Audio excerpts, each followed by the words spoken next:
Test পরীক্ষার পর আমরা কিভাবে পড়াশোনা করব বা টেস্ট থেকে ফাইনালের মধ্যবর্তী সময়ে আমরা কিভাবে পরীক্ষার প্রস্তুতি নেব, এই প্রশ্নটি প্রত্যেক মাধ্যমিক এবং উচ্চ মাধ্যমিক পরীক্ষার্থীদের মনে অবশ্যই জাগ্রত হচ্ছে। আজকের ভিডিওর মাধ্যমে তোমাদেরকে টেস্ট পরীক্ষার পরবর্তী সময়ে তোমরা কিভাবে প্রিপারেশন নেবে সেই বিষয়ে আলোচনা করব।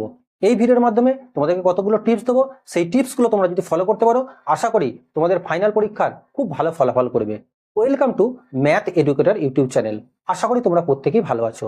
আজকের ভিডিওতে মাধ্যমিক এবং উচ্চ মাধ্যমিক পরীক্ষার্থীদের টেস্ট পরীক্ষার পরবর্তী সময়ে তোমরা কিভাবে প্রিপারেশন নেবে এবং তোমরা কোন টেস্ট পেপার ফলো করবে, তোমাদের কোন কোন জায়গায় ঘাটতি আছে কিভাবে পূরণ করবে সেই বিষয়ে আলোচনা করব।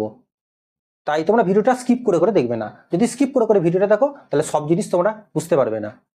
যারা এই চ্যানেলকে সাবস্ক্রাইব করেছো তাদেরকে অসংখ্য ধন্যবাদ। যারা এখনো চ্যানেলটিকে সাবস্ক্রাইব করনি তারা অবশ্যই চ্যানেলটিকে সাবস্ক্রাইব করো এবং পাশে থাকা বেল আইকনটি ক্লিক করে নোটিফিকেশন মোডটি অলে সেভ করে দাও, যাতে ভিডিও আপলোড করার সঙ্গে সঙ্গে নোটিফিকেশনটি তোমার কাছে পৌঁছে যায়। তাই চলো দেরি না করে ভিডিওটি শুরু করা যাক। টিপস নম্বর 1, পরীক্ষার ফলাফল বিশ্লেষণ করা। টেস্ট পরীক্ষার পর তুমি নিশ্চয়ই উপলব্ধি করতে পারছো যে তোমার প্রত্যেকটা সাবজেক্টের কোন কোন অংশগুলোতে দুর্বলতা রয়েছে। প্রথম তোমার কাজ হচ্ছে সেই দুর্বলতার অংশগুলোকে চিহ্নিত করা এবং সেই চিহ্নিত অংশগুলোকে তুমি আরেকবার রিভাইজ করে নাও। প্রয়োজনে তোমার প্রাইভেট টিউটর বা পড়াশোনার বিষয়ে যে তোমাকে হেল্প করে তার সাহায্য নাও। এইভাবে তোমাদের যে পূর্ববর্তী যে ঘাটতিগুলো রয়েছে সেই ঘাটতিগুলো এই সময়ের মধ্যে তোমরা কিন্তু পূরণ করে নাও। টিপস নম্বর 2, দুর্বল বিষয়গুলোর উপর গুরুত্ব দেওয়া। টেস্ট পরীক্ষা দেওয়ার পর তুমি নিশ্চয়ই বুঝতে পারছো যে আমার এই সাবজেক্টের প্রতি বেশি দুর্বলতা রয়েছে। তুমি কি করতে হবে না, তুমি অন্যান্য সাবজেক্টগুলো যতটা পড়ছো, যে সময় ধরে পড়ছো তার থেকে বেশি সময় ধরে ওই সাবজেক্টের প্রতি গুরুত্ব দাও। যে সাবজেক্টে তোমার দুর্বলতা বেশি আছে সেই সাবজেক্টে কি করতে হবে, তোমাকে আরো বেশিক্ষণ করতে সময় পড়তে পারে। অন্যান্য সাবজেক্টগুলো তুমি যদি 1 ঘন্টা করে পড়ো, এই সাবজেক্টটা তুমি আরো একটু বেশি সময় অর্থাৎ 1.5 ঘন্টা বা 2 ঘন্টা সময় পড়ো। তার ফলে কি হবে, তোমাদের যে দুর্বলতা যে সাবজেক্ট বা দুর্বল যে সাবজেক্টটা রয়েছে সেই সাবজেক্টটা তুমি কিন্তু অনেকটাই দখল করে ফেলতে পারবে। এর ফলে তোমাদের যে পড়াশোনার যে ঘাটতিটা ছিল সেই ঘাটতিটা কিন্তু অনেক অংশে তুমি পূরণ করতে পারবে। টিপস নম্বর 3, প্রস্তুতির পরিকল্পনা। অর্থাৎ তুমি পড়াশোনার জন্য একটা স্টাডি প্ল্যান তৈরি করে নাও বা ডেলি রুটিন তৈরি করে নাও। ডেলি রুটিনের মাধ্যমে তুমি কোন সাবজেক্ট কতক্ষণ ধরে পড়বে সে একটা রুটিন করে নাও, রুটিন মাফিক তুমি পড়াশোনা করো। এর ফলে তোমার টেস্ট এবং ফাইনাল মধ্যবর্তী যে সময় রয়েছে সেই সময়টা যদি ঠিকমতো পড়াশোনা করো বা রুটিন মাফিক পড়াশোনা করো তাহলে কিন্তু তুমি ফাইনাল পরীক্ষায় টেস্ট পরীক্ষার থেকে আশানুরূপ আরও ভালো ফল করতে পারবে। তুমি রুটিন মাফিক যদি পড়াশোনা করো তাহলে কিন্তু তোমার টেস্ট পরীক্ষার যে ঘাটতিগুলো রয়েছে সেই ঘাটতিগুলো কিন্তু তুমি অনেক অংশে পূরণ করে ফেলতে পারবে। এইভাবে তোমরা ডেলি রুটিন যদি পড়াশোনা করো তাহলে তোমাদের ফাইনাল পরীক্ষার রেজাল্ট আরো ভালো হবে। টিপস নম্বর 4, অনুশীলন পরীক্ষা। অনুশীলন পরীক্ষা তোমার কিন্তু দুর্বলতাগুলোকে চিহ্নিত করা সব থেকে ভালো একটা উপায়। তুমি কোনো একটা অংশ প্র্যাকটিস করছো বা কোনো একটা অংশ পড়ছো, সেই অংশগুলো থেকে টেস্ট পেপার বা কোনো প্রশ্ন বিচিত্রা থেকে কোনো একটা মডেল বা প্রশ্ন বিচিত্রা কোনো একটা পেজ খোলো, সেই পেজ খুলে সেই অংশটা পরীক্ষা দাও। পরীক্ষা দেওয়ার পরে তুমি সেই অংশগুলো, ধরো পাটিগণিতের পরীক্ষা তুমি দিচ্ছ, পাটিগণিতের পরীক্ষা দেওয়ার জন্য তোমার পাটিগণিতে 12 নম্বর প্রশ্ন থাকবে, সেখানে 12 নম্বরের জন্য তুমি 25 মিনিট টাইম বরাদ্দ পাবে। ধরো 25 মিনিটের তুমি আগে পরীক্ষাটা শেষ করার চেষ্টা করো এবং তুমি যদি দেখছো কত সময়ের মধ্যে করতে পারছো, ওর থেকে সময় বেশি লাগছে না তো কম লাগছে সেটা দেখো এবং তুমি কোন অংশগুলো পারছো না সেই অংশগুলো আরেকবার তুমি রিভাইজ করতে হবে। তাহলে অনুশীলন পরীক্ষার মাধ্যমে তোমাকে কিন্তু তোমার যে ঘাটতিগুলো রয়েছে বা তোমার যে দুর্বলতা রয়েছে সেগুলো কিন্তু তুমি চিহ্নিত করতে পারবে। এই অনুশীলন পরীক্ষা হচ্ছে তোমার প্রিপারেশনের সব থেকে গুরুত্বপূর্ণ একটা পদ্ধতি। টিপস নম্বর 5 হচ্ছে প্রয়োজনীয় সংস্থান সংগ্রহ। দেখো টেস্ট পরীক্ষার পর অনেকেই করে কি, টেস্ট পেপার বাজার থেকে যে কোনো একটা টেস্ট পেপার কিনে নিল, কিনে নেওয়ার পর টেস্ট পেপার প্র্যাকটিস করতে শুরু করে দিল। তোমরা এভাবে প্রিপারেশন কিন্তু নিও না। আমি বলছি দেখো তোমরা কি করবে, প্রথমে টেস্ট পেপারের করার আগে তোমরা কি করবে না, টেক্সট বইটা তোমাদের যে পাঠ্য বইটা রয়েছে সেই পাঠ্য বইয়ের কোনো একটা অংশ প্র্যাকটিস করো। ধরো তুমি পাটিগণিত অংশটা প্র্যাকটিস করলে, এবার কি করবে না পাটিগণিতের এই অংশটা থেকে টেস্ট পেপারের যে ধরো তুমি কোনো একটা চ্যাপ্টার, সেই চ্যাপ্টার থেকে তুমি পরপর প্র্যাকটিস করে যাও। প্র্যাকটিস করতে গেলে তুমি দেখবে অনেক অঙ্ক তোমার টেক্সট বইয়ের অনুশীলনীতে রয়েছে, কোনো অঙ্ক উদাহরণে তোমার থাকবে এবং তুমি যে বইয়ের অনুকরণে কিছু কিছু অঙ্ক তোমার থাকবে সেই অঙ্কগুলো তুমি প্র্যাকটিস করার চেষ্টা করো। এবার যদি কোনো অঙ্ক তোমার সমস্যা হয় সেক্ষেত্রে তুমি কোনো প্রাইভেট টিউটর সাহায্য নিতে পারো বা তোমার পড়াশোনার বিষয়ে যে হেল্প করে তার তুমি সাহায্য নিতে পারো। এবার দেখো বাজারে কিন্তু অনেক টেস্ট পেপার কিন্তু পাওয়া যায়। এই টেস্ট পেপারের মধ্যে আমি কতগুলো টেস্ট পেপারের নাম বলছি। ধরো প্রথম যে টেস্ট পেপারটা পাওয়া যায় নাম হচ্ছে ABTA। দ্বিতীয় টেস্ট পেপারটার নাম বলবো সেটা হচ্ছে WBTA। তৃতীয় নম্বর একটা টেস্ট পেপার পাওয়া যায় সেটা হচ্ছে WBHA এবং 4 নম্বর যে টেস্ট পেপারটা কথা বলবো তার নাম হচ্ছে পর্ষদের টেস্ট পেপার। দেখো এই পর্ষদের টেস্ট পেপার তোমাদের একটা সমস্যা আছে। পর্ষদের টেস্ট পেপার তুমি পাবে কখন না, ডিসেম্বরের শেষ উইক কিংবা জানুয়ারির ফার্স্ট উইকে। সেক্ষেত্রে তোমাদের কিন্তু এই যে পর্ষদের টেস্ট পেপারটা প্র্যাকটিস করার জন্য তোমরা কিন্তু সময় তোমাদের হাতে বেশি থাকবে না।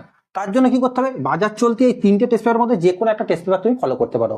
দেখো আমার রেকমেন্ড অনুযায়ী আমি যদি বলি, আমাকে যদি বলা হয় যে কোন টেস্ট পেপারটা আমি ফলো করবো, আমার মতামত অনুযায়ী আমি কিন্তু WBTA কে চুজ করবো। কারণ WBTA টেস্ট পেপারের গুণগত মান অন্যান্য যে টেস্ট পেপার ছিল তার থেকে তুলনায় বেশি। এটা আমার ব্যক্তিগত মতামত, হয়তো আমার মতের সঙ্গে কারোর মিল না হতেও পারে।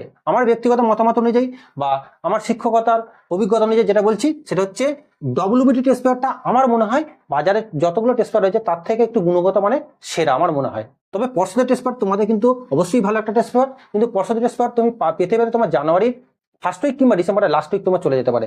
তাই তুমি যতদিন নিশ্চয়ই বসে থাকবে না, তার জন্য আমি বলবো WBTA টেস্ট পেপারটা তোমরা কেনার পরে তোমরা সেই টেস্ট পেপারের পেজ ধরে ধরে এবং তোমরা চ্যাপ্টার ধরে ধরে প্র্যাকটিস করো, তাহলে কিন্তু তোমাদের প্র্যাকটিসটা কিন্তু তুলনামূলকভাবে অনেকটা কিন্তু ভালো হবে। ছয় হচ্ছে প্রতিদিনের একটা লক্ষ্যবস্তু, অর্থাৎ প্রতিদিন একটা তুমি টার্গেট নিয়ে পড়াশোনা করো, যে আজকে আমি এই সাবজেক্টটা এতটা পড়বো।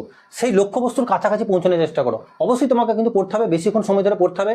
ধরো সেই লক্ষ্যবস্তুর কাছাকাছি তুমি পৌঁছাতে পারলে না, তখন তুমি কি করবে না, আরো বেশিক্ষণ ধরে পড়তে চাইছো, সেই বেশিক্ষণ ধরে পড়তে পারো। কিংবা তোমার ধরো আজকে সেই লক্ষ্যবস্তুটা পূরণ হলো না, অবশ্যই কালকে কিন্তু সেই লক্ষ্যবস্তুটা অবশ্যই তোমাকে কিন্তু পূরণ করতে হবে। তুমি যদি একটা নির্দিষ্ট লক্ষ্যবস্তু নিয়ে পড়াশোনা করো, তাহলে কিন্তু তোমার কিন্তু বইটা রিভিশন হয়ে যাবে।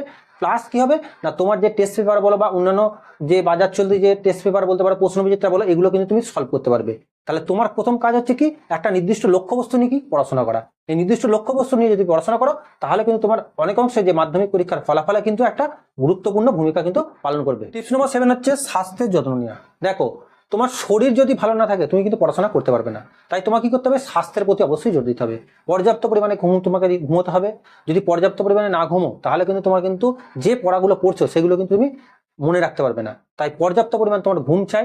তা বলে এই নয় যে দিনের মধ্যে 12 ঘন্টা 14 ঘন্টা ঘুম, এটা নয়। তোমার পর্যাপ্ত পরিমাণে ঘুম মধ্যে 5 থেকে 6 ঘন্টা তুমি ঘুমোতে হবে। দরকার হলে তুমি খাওয়া দাওয়ার পরে সঙ্গে সঙ্গে পড়তে বসবে না, একটু রেস্ট নিয়ে পড়তে বসবে। খাওয়া দাওয়ার সঙ্গে সঙ্গে পড়তে বসলে তোমার কি হবে, তুমি কিন্তু নানা রকম পেটের সমস্যায় কিন্তু সম্মুখীন হবে।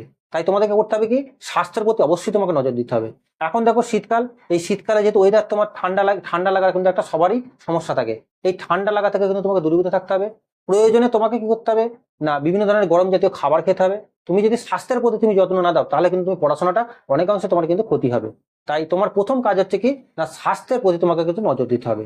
তুমি স্বাস্থ্য যদি তোমার ভালো না থাকে, তাহলে কিন্তু তুমি পড়াশোনা করতে পারবে না। টিপস নম্বর 8 হচ্ছে আত্মবিশ্বাস বাড়ানো। দেখো, তোমার আত্মবিশ্বাস যদি তলানিতে নেমে যায়, তাহলে কিন্তু তুমি পড়াশোনা করতে পারবে না, তোমার কিন্তু ভালো রেজাল্টও কিন্তু হবে না। তাই আত্মবিশ্বাস তোমার কিন্তু চুঙ্গে থাকতে হবে, যে আমি পারবো, আমার দ্বারা সব করা সম্ভব, আমি পারবো। অনেকে হয়তো তোমাকে টেস্ট পরীক্ষার রেজাল্ট বেরোনোর পর হয়তো তোমাকে বিভিন্ন রকম ভাবে তোমাকে ধরো অপমান করবে বা অপমানজনক কথাবার্তা বলবে। তুমি কিন্তু সেইভাবে মনোবলটা তোমার ভেঙে ফেললে চলবে না। তোমার কিন্তু ওখান থেকে কিন্তু একটা মনের মধ্যে জেদ চাপতে হবে। জেদ যদি তোমার মনের মধ্যে থাকে, তাহলে কিন্তু তুমি পরীক্ষায় ভালো ফলাফল করতে পারবে। তোমার দ্বারা কিছু হবে না বা তুমি কিছু পারবে না, এরকম তোমাকে মানসিকভাবে অনেকে কিন্তু টর্চার করবে বা মানসিকভাবে অনেকে কিন্তু তোমাকে নির্যাতন করবে। সেই মানসিক নির্যাতন থেকে তোমাকে কিন্তু হবে সেখান থেকে একটা মনের জোর বাড়াতে হবে, যে আমি মাধ্যমিক পরীক্ষায় ভালো রেজাল্ট করে দেখাবই।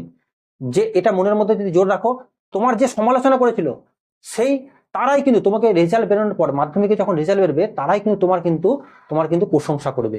তাই তোমার মনের মধ্যে জোর রাখতে হবে এবং তোমার আত্মবিশ্বাস অবশ্যই বাড়াতে হবে। যদি আত্মবিশ্বাস তোমার ভালো থাকে, তাহলে কিন্তু তুমি ভালো রেজাল্ট অবশ্যই করতে পারবে। তোমরা যদি এই করে টিপস ভালো করে ফলো করতে পারো, আশা করি তোমাদের মাধ্যমিক পরীক্ষা বা উচ্চ মাধ্যমিক পরীক্ষার্থী যারা আছো, তাদের ফলাফল খুব ভালো হবে, এটা আশা করি।